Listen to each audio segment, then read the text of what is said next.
ధ్యానించుకుందాం. ఇంతవరకు చక్కని పాటలు, ప్రార్థన, ఆరాధన, మరి సాక్ష్యాలు బిడ్డలు చెప్పారు. సాక్ష్యాలు చెప్పిన బిడ్డల కొరకు మనం ప్రార్థన చేసాం. ఈ సమయంలో మరి పరిశుద్ధ లేఖనములో నుండి దేవుని వాక్యాన్ని మనం ధ్యానించబోతున్నాం. ఇంతవరకు ప్రార్థనా విజ్ఞాపన ద్వారా మన విన్నపాలు దేవునికి తెలియపరుచుకున్నాం. ప్రార్థన విజ్ఞాపనల ద్వారా మన విన్నపాలు దేవునికి తెలియపరుచుకున్నాం. ఈ సమయంలో మరి ఆయన మనం ఉద్దేశించి మాట్లాడే సమయం.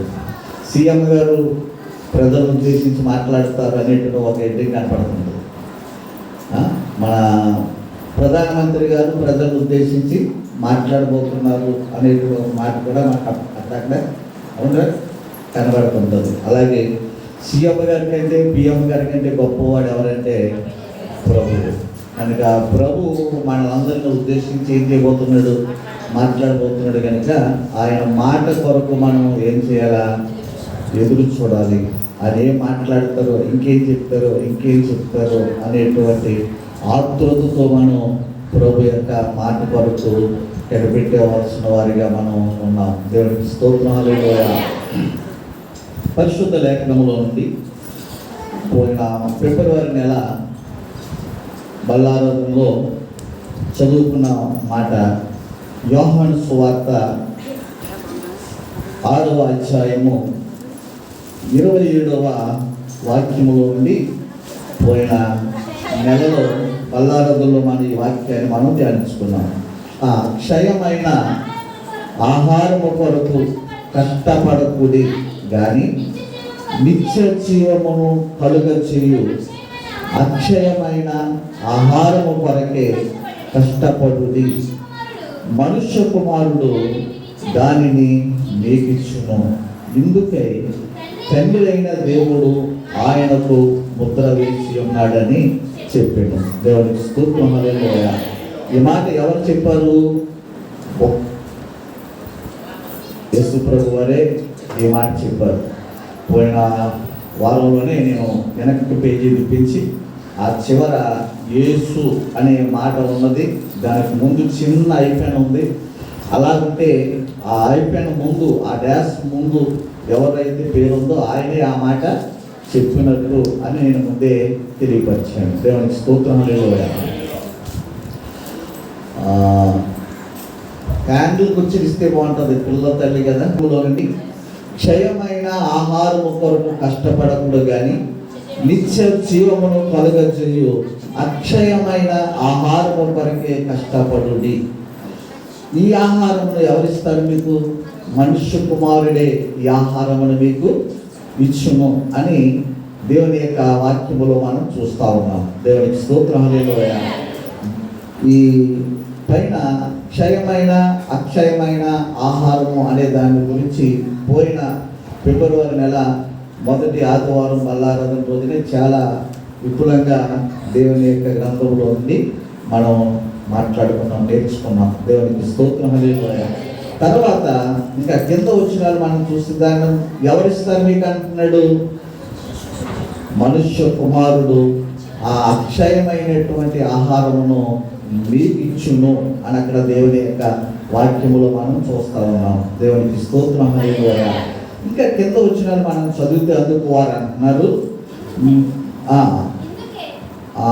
అంటున్నారు 28లో మేము దేవుని క్రియలు జరిగించుటకు ఏమి చేయాలా అని ఆయనను అడుగగా యేసుప్రభు అంటాడు, ఆయన పంపిన వాని యందు మీరు విశ్వాసముంచుటయే దేవుని క్రియ అని వారితో చెప్పాను. వాళ్ళు అడుగుతున్నారు, మేము దేవుని క్రియ అనగా కార్యము, క్రియలంటే కార్యములు, పనులు.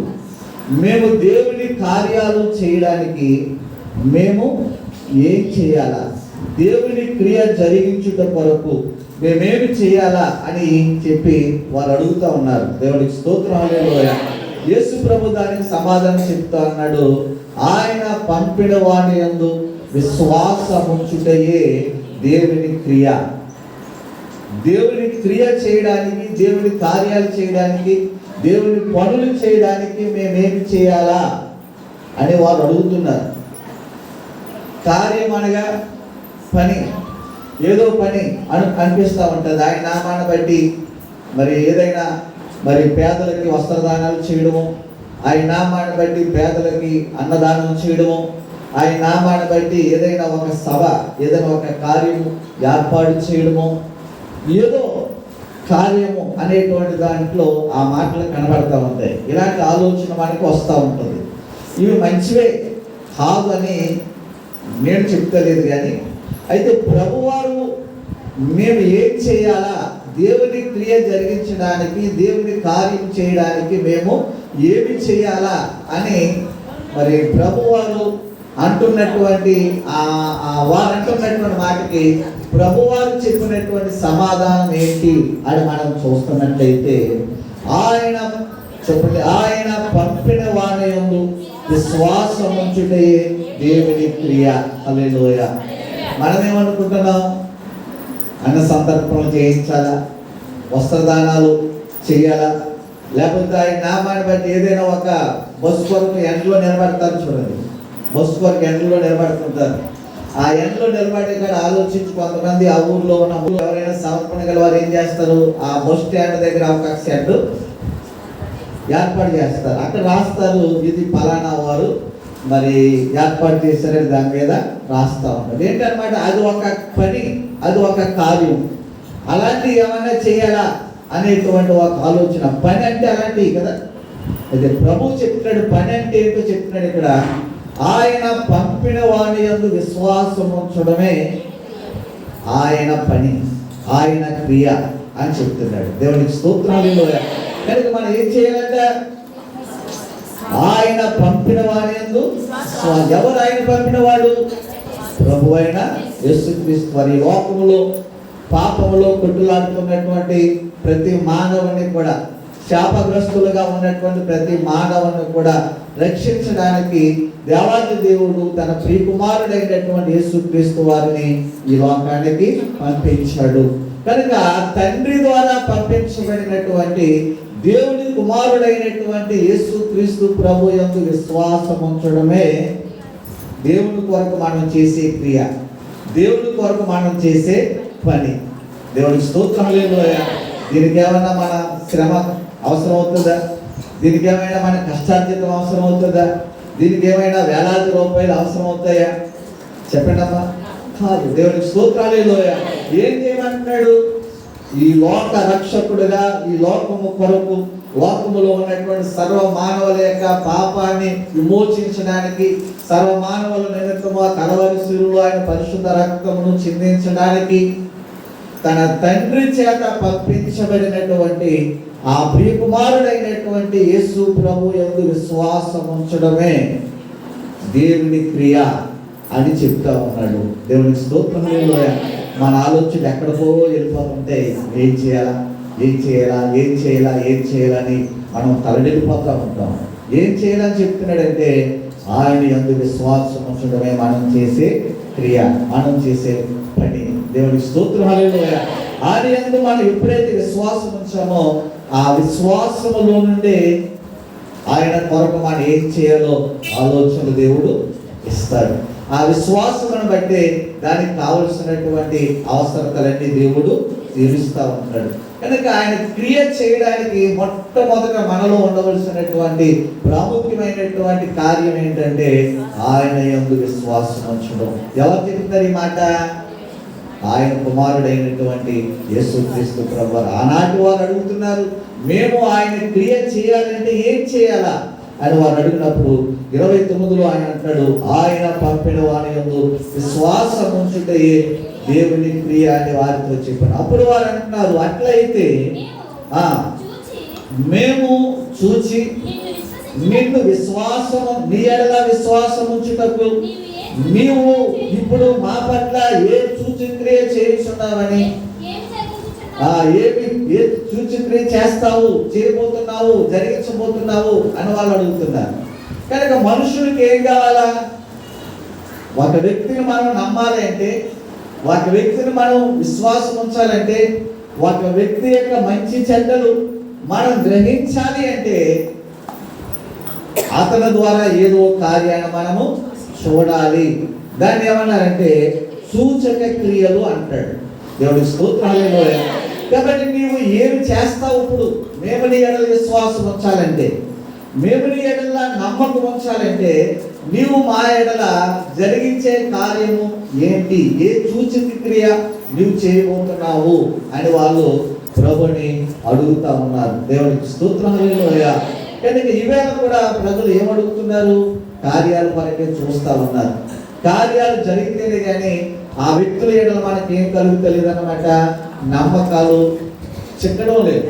కాబట్టి వీళ్ళు కూడా ఆ వేళ యేసు ప్రభుని నువ్వేం చేస్తావు, ఏ సూచక్రియ ఇప్పుడు మా పట్ల జరిగించబోతున్నావు అని వారు ప్రభుని అడుగుతున్నారు. దేవునికి స్తోత్రం. హల్లెలూయా. అయితే 37వ వచనంలో వాళ్ళే చెప్తున్నారు, మరి భుజించుటకు పరలోకము నుండి ఆయన ఆహారము వారికి అనుగ్రహించినని రాయబడినట్టు మన పితరుడైనటువంటి ఆ పితరులు అరణ్యములో మన్నాను భుజించిరని ఆయనతో చెప్పాడు. ఒక సూచక్రియ గురించి వారు జ్ఞాపకం చేస్తున్నారు. కనుక ఏంటి అంటే మన పితరులు అరణ్య ప్రయాణంలో ఉన్నప్పుడు వారు మన్నాను భుజించిరి. కనుక ఆనాడు దేవుడు వారి కొరకు అలాంటి గొప్ప కార్యాన్ని చేశాడు. నువ్వేం చేయబోతున్నావు? మేము నీ యందు విశ్వాసం ఉంచడానికి, మేము నిన్ను నమ్మడానికి, నువ్వు మా ఎడల ఎలాంటి కార్యాన్ని చేయబోతున్నావు అని ఆనాడు యేసు ప్రభు దగ్గరికి వచ్చినటువంటి యూదులు, యేసు ప్రభు దగ్గరికి వచ్చినటువంటి వారు అడుగుతూ ఉన్నారు. వారు ఏం జ్ఞాపకం చేస్తున్నారు ప్రభుకి?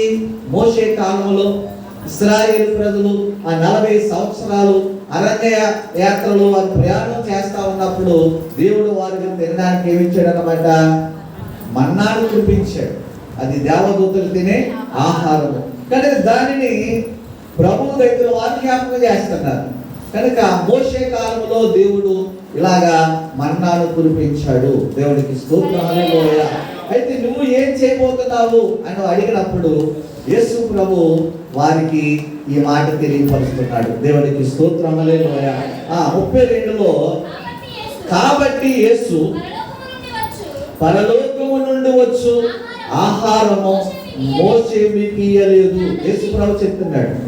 యేసు ప్రభు చెప్తున్నాడు, పితరులు మన పితరులు ఆనాడు మరి అరణ్య ప్రయాణములో ఉన్నప్పుడు మన్నాను వారు భుజించారు. మరి నీవు మా పట్ల ఏం చేయబోతున్నావు ఇప్పుడు?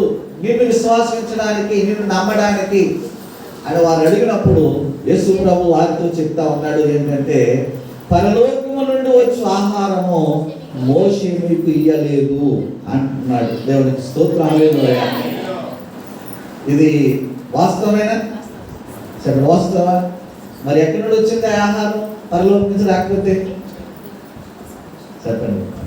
అది మన్నా ఎక్కడి నుండి కురిసింది? చెప్పండి. పరలోకం నుండే వచ్చింది కదా. మరి యేసు ప్రభు ఆ మన్నాను గురించి ఎలా మాట్లాడుతున్నాడు ఏంటి? మరి దేవదూతలు తినే ఆహారం కదా దేవుడు ఆనాడు ఇశ్రాయేలు ప్రజలకు కురిపించేది. దేవదూతలు ఎక్కడ ఉన్నారు? ప్రభు దగ్గర పరలోక రాజ్యంలో ఉన్నారు. మరి పరలోక రాజ్యంలో దేవదూతలు తినే ఆహారము మన్నా. కనుక మన్నానే దేవుడు ఇశ్రాయేలు ప్రజలకు కురిపించాడు. ఆకాశము నుండి వర్షము కురిచినట్లుగా ఆ యొక్క మన్నాడు, మంచు కురిచినట్లుగా ఆ మన్నాడు దేవుడు కురిపించాడు. దేవుడికి స్తోత్రం. హల్లెలూయా. మరి ఇది పరలోకం నుండి వచ్చే ఆహారం కాదు అంటున్నాడు ఏంటి యేసు ప్రభు? దేవుడికి స్తోత్రం. హల్లెలూయా. కానీ ఇక్కడ దేవుని యొక్క వాక్యంలో మనం చూస్తున్నట్లయితే ఆయన దేవుని యొక్క వాక్యాన్ని బట్టి మనం చూస్తున్నట్లయితే ఆయన ఏ ఆహారం కొరకు ఏ ఆహారం ఆయన ఇస్తాడు? 27వ వచనంలో ఏ ఆహారం ఇస్తాడు ఆయన? అక్షయమైన ఆహారాన్ని ఇస్తాడు. దేవునికి స్తోత్రం. హల్లెలూయా. అయితే మరి మన్నా క్షయమైన ఆహారమా, అక్షయమైన ఆహారమా? చెప్పండి చెప్పండి. మన్నా అక్షయమైన ఆహారమా, క్షయమైన ఆహారమా? దేవునికి స్తోత్రం. హల్లెలూయా. ప్రభు చెప్పాడు, ఏనాటి ఆహారము ఆనాడే కూర్చుకోమన్నాడు. అయితే వీళ్ళు ఏం చేసేవారంటే మరి కొంచెం మనకి కదా, కాబట్టి అప్పుడు తింటాం, తినేసిందే కాకుండా మళ్ళీ కాస్త పట్టిపోవాలా, పట్టిపోతే కానీ మనకి తృప్తి అవ్వదు. ఎందుకో ఈ బుద్ధులు అక్కడి నుంచే వచ్చాయి. మరి మన పూర్వీకులు ఇశ్రాయేలీలే ఆ పని చేశారు. దేవుడు అన్నాడు, ఏనాటి భత్యము ఆనాడే, ఏనాడు భోజనం ఆనాడే, ప్రతిరోజు మీ కొరకు మన్నా కురుస్తుంది. తలకు ఒక మేర చొప్పున, ఓమేరు చొప్పున, ఓమేరు అనగా ఒక కొలత ఉంది, తలకు ఒక ఓమేరు చొప్పున మీరు భోజనాన్ని కూర్చుకోండి. మళ్ళా రేపటి దినం రేపు కూర్చుకుందరు. కానీ అంటే వీళ్ళు ఏం చేసేవారంటే వాళ్ళు పక్కుకి కొలిది, ఆశ కొలిది ఇంకా ఎక్కువ కూర్చుకునేవారు, తినలేకపోయేవారు. తిని మిగతాది అలా దాచుకునేవారు. ఎవరికి స్తోత్రం హల్లెలూయా. ఎవరికి పెడతారు? ఒకళ్ళు పెడదామంటే ఎవరికి కావాలా? అందరికీ దేవుడు కురిపిస్తున్నాడు కనుక అందరూ దాచుకుంటున్నారు. అయితే ఆ మరుసటి రోజు ఆ దాచుకునే దాన్ని తెరిచి చూస్తే ఏమైపోయేది? పాడైపోయేది, పురుగులు పట్టేసేది, పంపు కొట్టేది. అప్పుడు మళ్ళా తీసుకెళ్ళి ఏం చేసేవారు? వీళ్ళు దూరంగా పెంట మీద పాడేసేవారు. దేవునికి స్తోత్రం హల్లెలూయా. ఆ తర్వాత కొన్ని రోజులకి అది ఏమైపోయేది? కనబడకుండా పోయేది. కనుక దాన్ని ఏమన్నారు? క్షయమైన ఆహారము. దేవునికి స్తోత్రం హల్లెలూయా. కనుక పితరులకు దేవుడు అక్షయమైన ఆహారాన్ని ఇవ్వలేదు. వారి పోషణ నిమిత్తము ఏనాడు బతికాన్ని ఆనాడు దేవుడు వారికి ఇచ్చాడు. దేవునికి స్తోత్రం హల్లెలూయా. అయితే ఇక్కడ యేసుక్రీస్తు ప్రభు వారు మరి అది పరలోకం నుండి వచ్చే ఆహారము కాదు అని చెప్తా ఉన్నాడు. ఇక్కడ అంటాడు దేవుని యొక్క వాక్యంలో మనం చూస్తున్నట్టయితే యేసుక్రీస్తు ప్రభు వారు ఇచ్చే ఆహారం, ఈ ఆహారము అది అక్షయమైనటువంటి ఆహారమును ఆయన ఇవ్వబోతున్నాడు. దేవునికి స్తోత్రం హల్లెలూయా. కాబట్టి ఇక్కడ అంటాడు పరలోకము నుండి వచ్చే ఆహారము మోషే మీకు ఇయ్యలేదు. మోషే ద్వారా పరలోకము నుండి వచ్చే ఆహారము మీకు అనుగ్రహింపబడలేదు. అయితే నా తండ్రి పరలోకము నుండి వచ్చు నిజమైన ఆహారము మీకు అనుగ్రహించుచున్నాడు. హల్లెలూయా. ఆనాడు మోషే ద్వారా మీకు ఇవ్వబడిన ఆహారము అక్షయమైన ఆహారము కాదు, అది పరలోకము నుండి వచ్చే ఆహారము కాదు. ఆనాడు మోషే ద్వారా మీకు ఇచ్చినటువంటి ఆహారము అది క్షయమైన ఆహారము. ఆ రోజు మట్టికే, ఆ పూట మట్టికే, ఆ దినాల మట్టికే. దేవునికి స్తోత్రం హల్లెలూయా. అయితే ఇక్కడ అంటాడు దేవుని వాక్యంలో మనం చూస్తాం, నా తండ్రి పరలోకము నుండి వచ్చు నిజమైన ఆహారము మీకు అనుగ్రహించుచున్నాడు. దేవునికి స్తోత్రం హల్లెలూయా. ప్రభు వారు ఆ మాటకి వారు సమాధానం చెప్తున్నాడు. ప్రభు వారు అక్కడ దేవునికి స్తోత్రం హల్లెలూయా. కనుక నా తండ్రియే పరలోకము నుండి వచ్చు ఆహారము మీకు అనుగ్రహించుచున్నాడు, ఇచ్చుచున్నాడు అని చెప్పినప్పుడు ఆ మాట విన్న వాళ్ళు ఏమంటున్నారు? అందుకు వారు కావున వారు అంటారు. అక్కడ దేవుని యొక్క వాక్యములో మనం చూస్తున్నట్లయితే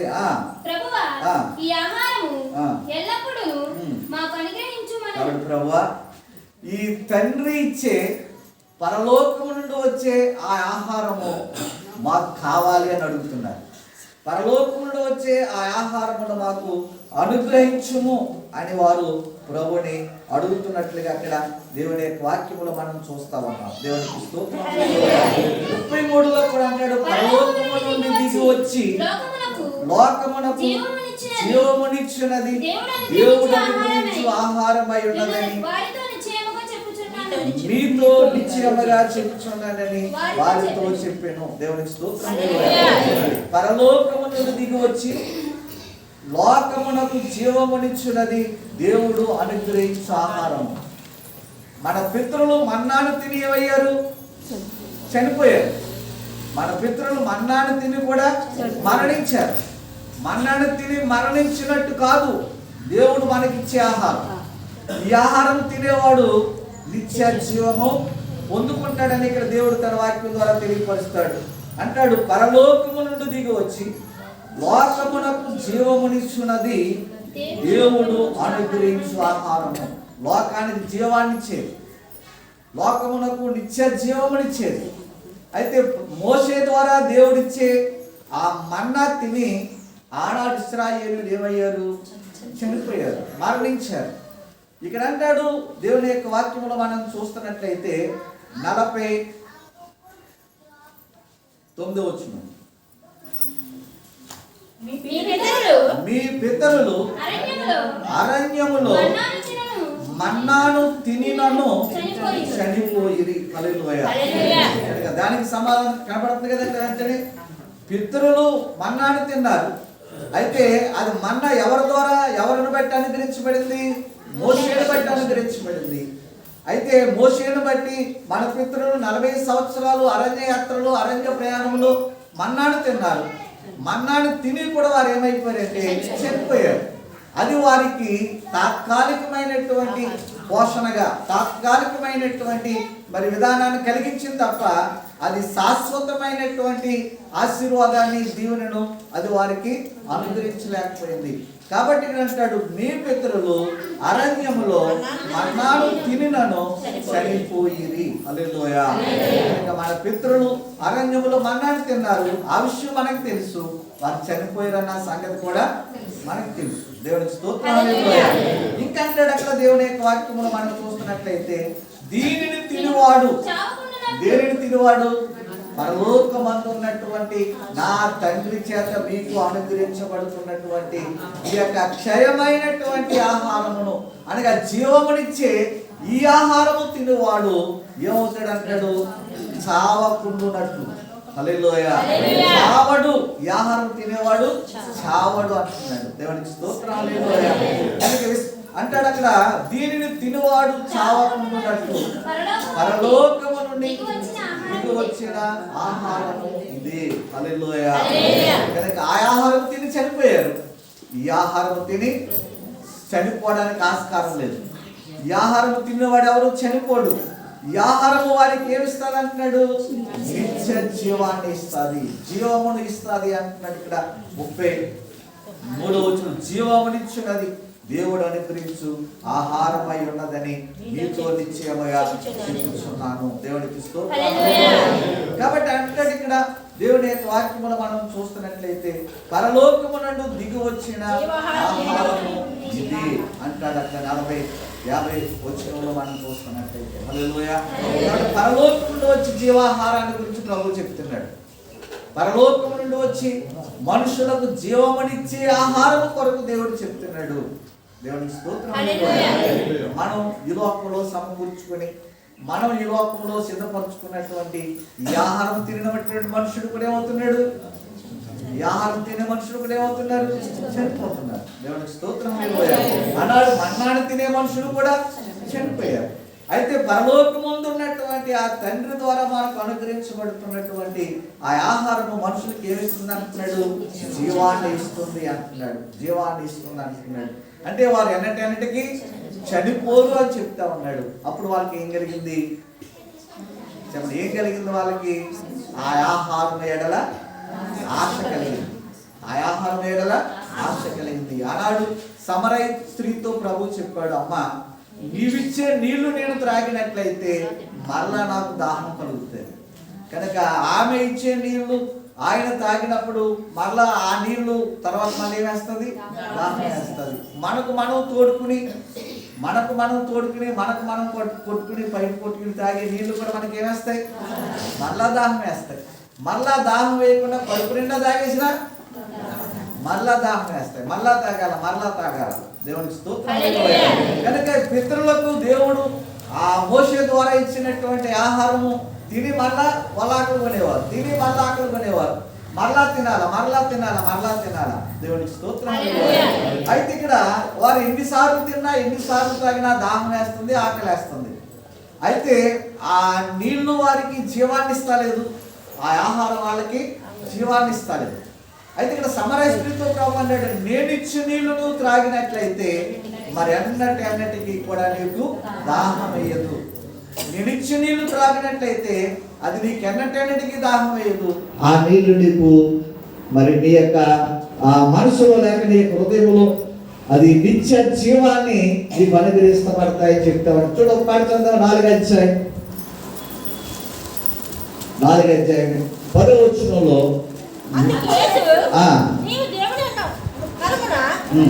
దేవుని వరములు నాకు దానముకిచ్చినని చదవాలి. నిన్ను అడుగుచున్నాడు ఎవడో అది ఎరుగు ఉంటే నీవు ఆయన అడుగుదువు. ఆయన నీకు జీవ జలం ఇచ్చునని ఆమెతో చెప్పాను. అప్పుడు ఆ స్త్రీ, అయ్యా ఈ బావి లోతైనది, చేదుకున్నకు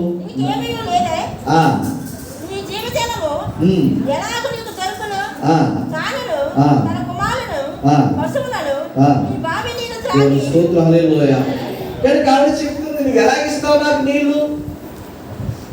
ఇది బావి చాలా లోతుగా ఉంది. ఈ లోతైన బావిలో నీళ్ళు నువ్వు బయట తోడాలి, అప్పుడు కదా నాకు ఇచ్చేది. నీ దగ్గర తోడడానికి చేత లేదు, బకెట్ లేదు, మగ్గు లేదు, ఏమీ లేదు. ఈ నీళ్లు నీకు ఎలా వస్తాయి పైకి నువ్వు నాకు ఇవ్వడానికి అని అడుగుతుంది ఆవిడ. దేవునికి స్తోత్రం. హల్లెలూయా. అవును కదా, బాగుంది. బావి నిండా నీళ్లు ఉన్నాయి. ఆ నీళ్లు లోతులో ఉన్నాయి. అవి పైకి రావాలా? పైకి రావాలంటే మనం ఏం చేయాలా? తోడుకోవాలా? తోడినప్పుడే ఇతరులకు మనం అందులో నీళ్లు పోయగలం. అయితే ప్రభు అంటున్నాడు, నేను నీళ్ళు ఇస్తానంటున్నాడు, జీవజలాలు ఇస్తానంటున్నాడు. ఆవిడ అంటుంది, నీకు బావి దగ్గర ఉన్నావు కానీ ఈ బావి చాలా లోతుగా ఉంది. ఈ నీళ్లు తోడడానికి నీ దగ్గర చేత లేదు, బకెట్ లేదు. నువ్వు ఎలా తోడి నాకు ఇవ్వగలవు? అది మాటే కదా. దేవునికి స్తోత్రం. కనుక మన ఆలోచనలన్నీ కూడా, మన తలంపులన్నీ కూడా ఈ లోక సంబంధమైనవి. మనం ఈ లోక సంబంధమైన మనుషులమే కాబట్టి ఈ లోక సంబంధమైనట్టుగానే మనం ఏం చేయగలం?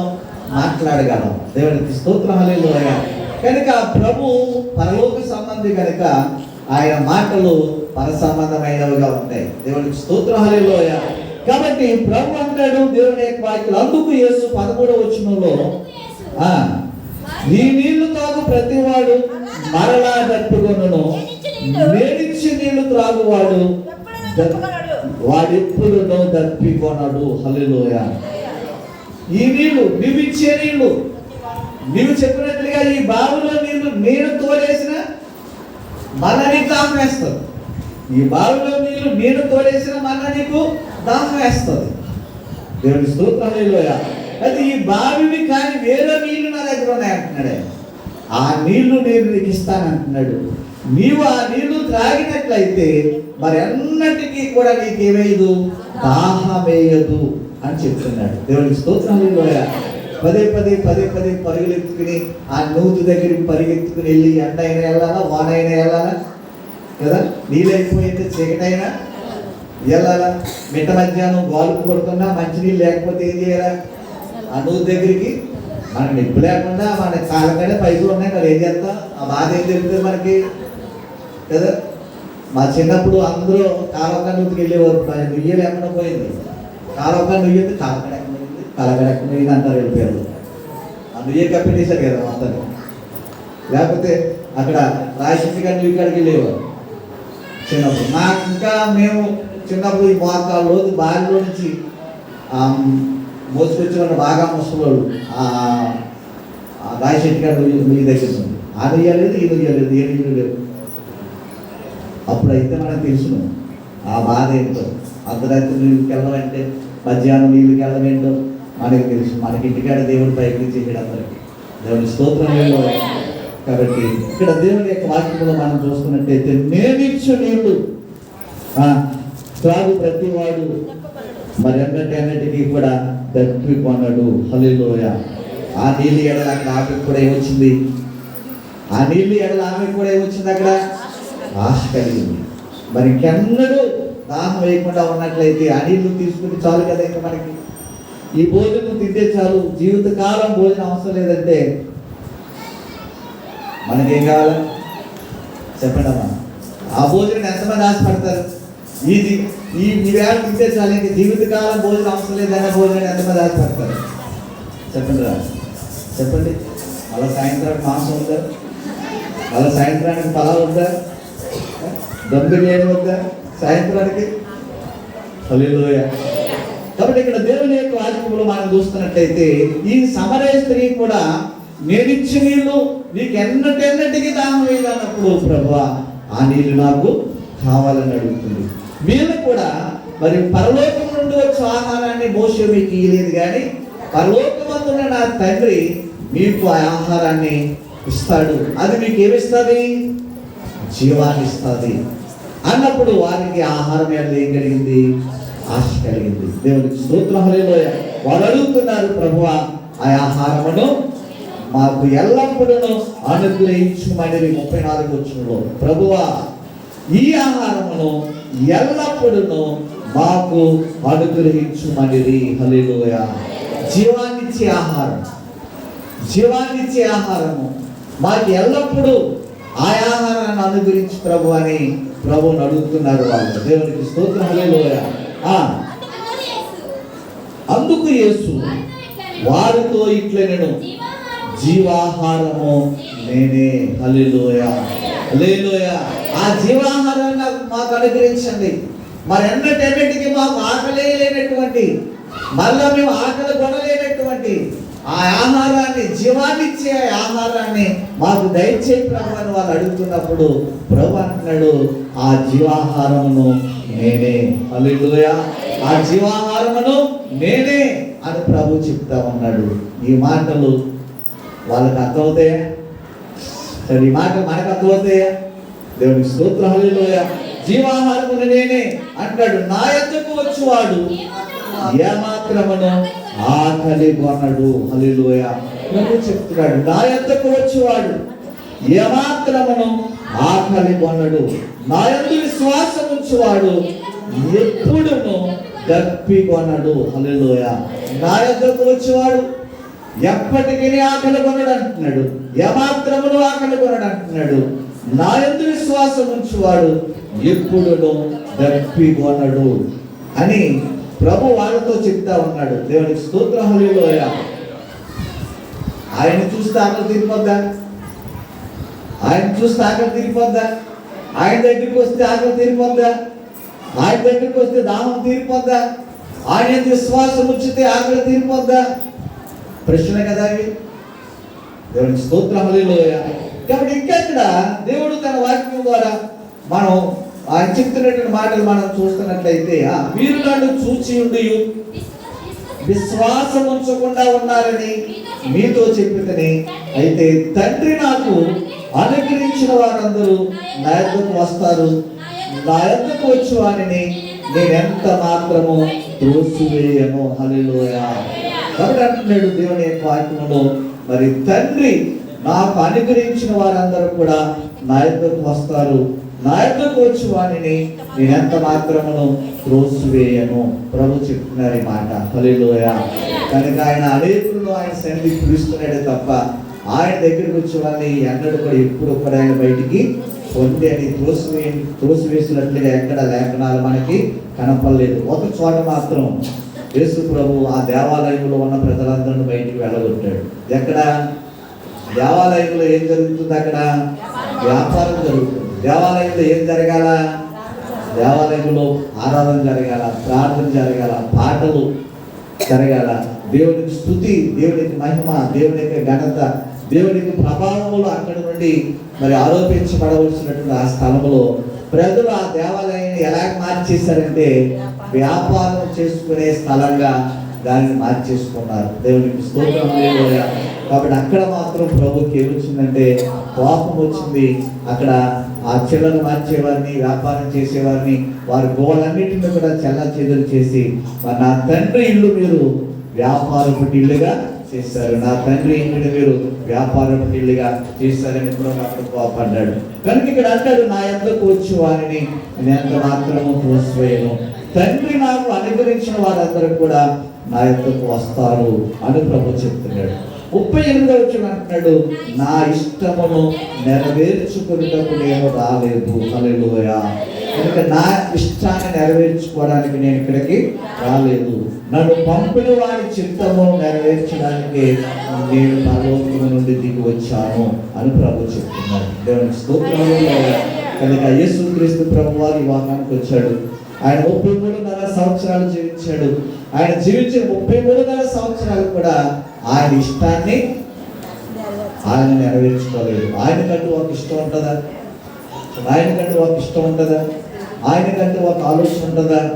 ఆయనకంటూ ఒక ఉద్దేశం ఉంటుందా? ఖచ్చితంగా ఉంటుంది. కానీ ఆయన ఇష్టాన్ని ఎప్పుడూ నెరవేర్చుకోవడానికి ఆయన ఇష్టపడలేదు. దేవునికి స్తోత్రం.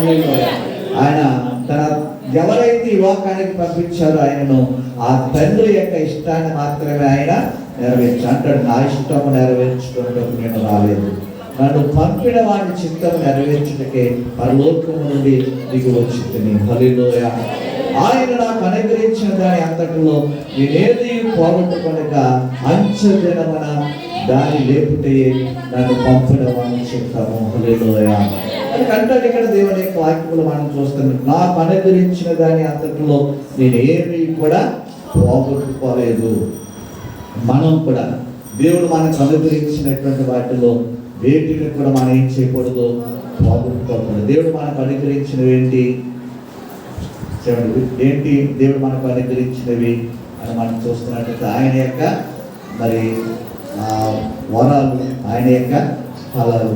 కొంతమంది పాటలు పాడే తలాంతులు, అదొక దేవుడు మనకి ఇచ్చేది. ప్రార్థన చేసేది, సాక్ష్యం చెప్పేది, ప్రభు కొరకు భక్తిగా జీవించేది, ప్రభు కొరకు విశ్వాసం కలిగి నిలకడగా ఉండేది, యథార్థత, ఇవన్నీ కూడా దేవుడు మనకి ఇచ్చాడు. కనుక మనలో ఉన్న నీతి, మనలో ఉన్న భక్తి, మనలో ఉన్న యథార్థత, ఇవన్నీ కూడా దేవుడు మనకు అనుగ్రహించినటువంటివి. వీటిని మనం ఏం చేయకూడదు అనమాట?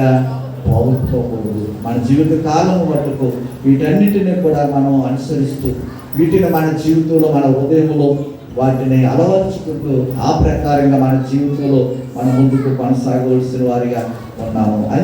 అంటాడు, నాకు అనుగ్రహించిన దాని అంతటిలో నేను ఏది పోగొట్టుకొనక అంచెదినమున వాని లేపుటయే నన్ను పంపిన వాని చిత్తమని ప్రభు వారి మాట తెలియపరుస్తూ ఉన్నాడు. కానీ ఇక్కడ ఆయన యొద్దకు తండ్రి నాకు అనుగ్రహించిన వారందరూ నా యొద్దకు కూతురు అంటున్నాడు. మనమందరము యేసుక్రీస్తు ప్రభు బిడ్డలం. యేసుక్రీస్తు ప్రభుకి తండ్రి ద్వారా మనం ఏం చేయబడ్డాం? అనుగ్రహించబడ్డాం. దేవునికి స్తోత్రం. హల్లెలూయా. మన మనసులో, మన హృదయంలో దేవుడు ఆ విధమైన ఆలోచన, ఆ విధమైన మార్పు కలిగిస్తేనే మనం ప్రభు సన్నిధికి రాగలుగుతున్నాం. దేవునికి స్తోత్రం. హల్లెలూయా. కనుక మన ఎడల తండ్రి చిత్తం ఉంది, మన ఎడల తండ్రి ఉద్దేశం ఉంది, మన ఎడల తండ్రి యొక్క ఆలోచన ఉంది, మన ఎడల తండ్రి యొక్క ప్రణాళిక ఉంది.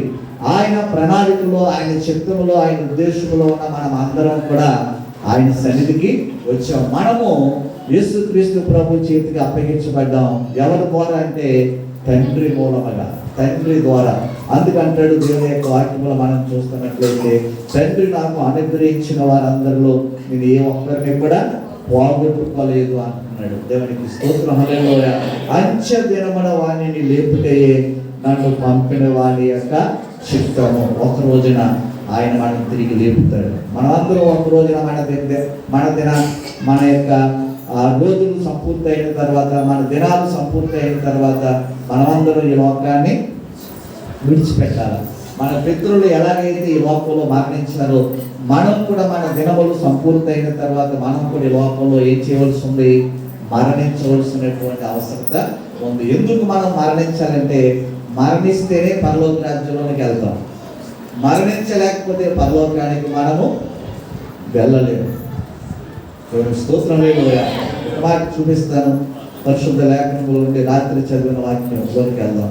రాత్రి మనం చదువుకున్నటువంటి వాక్యంలోకి వెళ్తే, ఆ తర్వాత ఆ కింద వాక్యాన్ని మనం చూస్తున్నట్లయితే, ఆ తర్వాత కంటిన్యూషన్ అక్కడ ఈ మాట చెప్తాడు. చూడండి,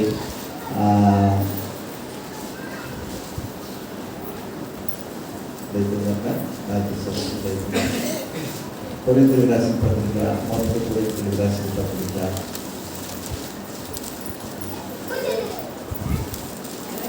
15వ అధ్యాయము, మొదటి కొరింథీయులకు రాసిన పత్రిక 15వ అధ్యాయము 50వ వచనం. సహోదరులారా, నేను చెప్పినది ఏమనగా, రక్త మాంసములు దేవుని రాజ్యమును స్వతంత్రించుకొననేరవు. హల్లెలూయా. రక్త మాంసములు దేవుని రాజ్యమును స్వతంత్రించుకొనలేవు. మన శరీరములు ఏమున్నాయి? రక్తం ఉంది, మాంసం ఉంది. ఈ రక్తము, ఈ మాంసము కలిగిన నరుడు ఈ రక్తము మాంసం కలిగినటువంటి మనుష్యుడు పరలోక రాజ్యంలో ప్రవేశించలేడు. పరలోక రాజ్యంలో ప్రవేశించాలంటే మన శరీరంలో ఏముండకూడదు? మాంసం ఉండకూడదు, రక్తం ఉండకూడదు. ఈ రెండు లేకపోతే బ్రతుకుతావా? ఈ రెండు లేకపోతే మనుషుడు బ్రతుకుతాడా? బ్రతకలేదు. దేవునికి స్తోత్రం లేదు. కనుక ఈ రెండు ఉంటే రక్త మాంసములు అంటాడు అక్కడ, రక్త మాంసములు దేవుని రాజ్యమును స్వతంత్రించుకొన నేరవు. హల్లెలూయా. దేవుడి రాజ్యంలో మనం ప్రవేశించాలంటే మన శరీరంలో రక్త మాంసాలు ఉండకూడదు. ఈ రక్త మాంసాలు లేని శరీరాన్ని మనం పొందుకోవాలి. రక్త మాంసాలు లేని శరీరాన్ని పొందుకోవాలంటే మరణించాలా. మరణం తర్వాత పరలోక రాజ్యానికి మనం వెళ్ళడానికి దేవుడు అవకాశాన్ని ఇచ్చాడు. ఎలాగంటే మధ్యాకాశానికి అని వచ్చినప్పుడు దేవుడు మనకి శరీరాలు అమూస్తాడు. ఏ శరీరాలు అవి? రక్త మాంసములు లేని శరీరాలు. వాటికి ఒక పేరు ఏంటంటే మహిమా శరీరాలు. దేవుని స్తోత్రం. కనుక పరలోక రాజ్యము అక్షయమైనది, ప్రభువు అక్షయుడు. అక్షయమైన రాజ్యములో అక్షయుడైనటువంటి ప్రభు ఉన్నాడు. మరి ఈ శరీరంతో ఉన్న మనుషుడు క్షయమైన మనుషుడు. ఈ క్షయమైనటువంటి శరీరంతో ఉన్నటువంటి మనుషుడు అక్షయ రాజ్యంలో ప్రవేశించలేడు. అక్షయుడైనటువంటి దేవుడితో ఉండలేడు. అక్షయ రాజ్యంలో మనం ప్రవేశించాలంటే అక్షయుడైనటువంటి దేవాది దేవుడితో జగద్రక్షకుడైనటువంటి ప్రభువుతో మనం ఉండాలంటే మనము కూడా అక్షయులుగా మార్చబడాల. అక్షయులుగా మనం మార్చబడాల. అది ఎప్పుడు జరుగుతుంది ఆ కార్యం అంటే ప్రభు మధ్యాకాశానికి వచ్చినప్పుడు ఈ రక్త మాంసాలతో ఉన్నటువంటి ఈ శరీరాలు తీసేసి అక్షయ దేహాలు, అక్షయ శరీరాలు దేవుడు మనకి ఇవ్వబోతున్నాడు. దేవునికి స్తోత్రం. హల్లెలూయా. కనుక అప్పుడు అక్షయుడైనటువంటి దేవాది దేవుడు ఉన్న అక్షయ రాజ్యములోనికి మనము ప్రవేశించగలుగుతాము. దేవుడికి స్తోత్రం. హల్లెలూయా. అందుకే ఇక్కడ 6వ అధ్యాయంలో యోహాను సువార్త 6వ అధ్యాయంలో అంటాడు, మరి అంచె దినమున వాణిని లేపుటే నన్ను పంపిన వాణి యొక్క చిత్తము. ఈ శరీరాలతో మనం చచ్చిపోవాలి. ఈ శరీరాలతో మనం పాతి పెట్టబడాలి. ఈ శరీరాలు మట్టి కనుక ఈ మట్టిలోనే కలిసిపోవాలి. కనుక తర్వాత దేవుడు వచ్చినప్పుడు మనకి మహిమా శరీరాలు ధరింపచేసి అక్షయ శరీరాలు ధరింపచేసి అప్పుడు పునరుద్ధారులుగా దేవుడు మనలను తిరిగి లేపుతాడు. లేపబడిన మనము అక్షయ రాజ్యములోనికి ప్రభుని ఎదుర్కోగలుగుతాం. దేవుడికి స్తోత్రం. హల్లెలూయా. కాబట్టి అంచె దినమున వారిని లేపుటే తండ్రి యొక్క చిత్తం. కుమారుని చూచి ఆయన విశ్వాసముంచు ప్రతి వాడును నిత్య జీవము పొందుటే నా తండ్రి చిత్తము. హల్లెలూయా. కుమారుని చూచిన వారందరూ కూడా, కుమారుని దగ్గరికి వచ్చిన వారందరూ కూడా కుమారుని ద్వారా మరి నిత్య జీవమును పొందడమే నా తండ్రి యొక్క చిత్తము. నిత్య జీవాన్ని ఇచ్చేవారు ఎవరు?